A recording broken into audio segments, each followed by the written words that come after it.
Selamat pagi Bapak Ibu dan Saudara, sahabat Pelita Pagi. Sebelum kita memulai aktivitas kita pada hari ini, mari kita bersama-sama mendengar dan merenungkan firman Tuhan yang menyapa kita pada hari ini. Mari kita berdoa.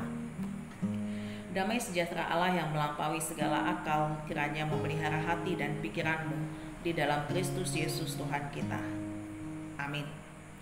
Firman Tuhan yang menyapa kita pada hari ini diambil dari kitab Kejadian pasal yang ke-37 ayat yang ke-22, dan beginilah bunyinya.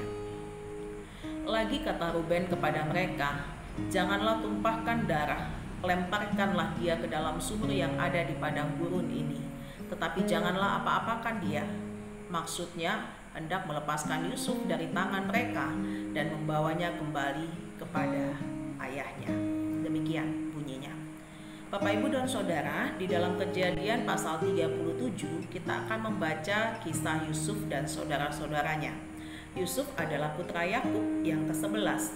Dia punya banyak saudara dan dia masih muda.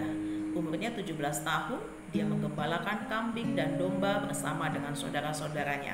Kita bisa lihat di dalam ayat yang kedua. Ayahnya memberikan jubah yang sangat indah bagi Yusuf. Hal itu tentu menunjukkan kepada anak-anaknya yang lain bahwa Yusuf ini istimewa. Tanpa perlu sepatah kata pun, pemberian jubah itu menyatakan Yusuf adalah anak kesayangannya. Yusuf terlihat lebih menonjol di antara saudara-saudaranya. Mungkin ini pengaruh dari perhatian dan kasih sayang Yakub terhadap Yusuf yang berlebihan. Ribka lebih mengasihi Yakub daripada Esau, hingga timbullah konflik di antara dua bersaudara tersebut. Yakub lebih mencintai Rahel, ibu Yusuf, daripada Leah, sehingga timbul perseteruan dan sakit hati. Yakub lebih mengistimewakan Yusuf. Yusuf ini juga punya tabiat yang tidak disukai saudara-saudaranya.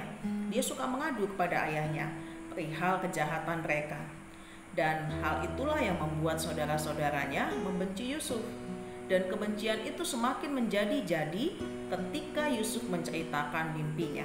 Di dalam mimpinya itu seolah-olah dialah anak yang lebih tinggi dan harus dihormati oleh saudara-saudaranya yang lain. Hari demi hari bertambah benci saja mereka kepada Yusuf dan bahkan bersekongkol untuk membunuhnya. Pasal 37 ayat 18. Dan kebencian itu didasari saudara-saudara Yusuf yang iri melihat Yusuf. Kita bisa lihat di dalam ayat yang ke-11. Maka iri hatilah saudara-saudaranya kepadanya, tetapi ayahnya menyimpan hal itu di dalam hatinya. Sampai suatu ketika saudara-saudara Yusuf ini punya kesempatan untuk melakukan yang tidak patut kepada Yusuf. Dari kejauhan saudara-saudaranya sudah melihat Yusuf datang dan menyimpan niat jahat. Mereka bermufakat ingin membunuh dia. Di sisi lain, Ruben sebagai anak sulung, dia sadar bahwa niat itu adalah kejahatan. Dia mengusulkan agar Yusuf tidak perlu dibunuh, tetapi dia menyarankan agar Yusuf dilemparkan saja ke sumur. Maksud Ruben supaya dia bisa membawa Yusuf kembali tanpa diketahui orang lain. Dan akhirnya mereka setuju untuk mengikuti saran Ruben. Membunuh Yusuf itu tidak ada faedahnya bagi mereka. Dan mereka kemudian memutuskan untuk menjual Yusuf kepada orang Ismail. Dan ketika dijual, pada saat itu Ruben tidak ada di situ.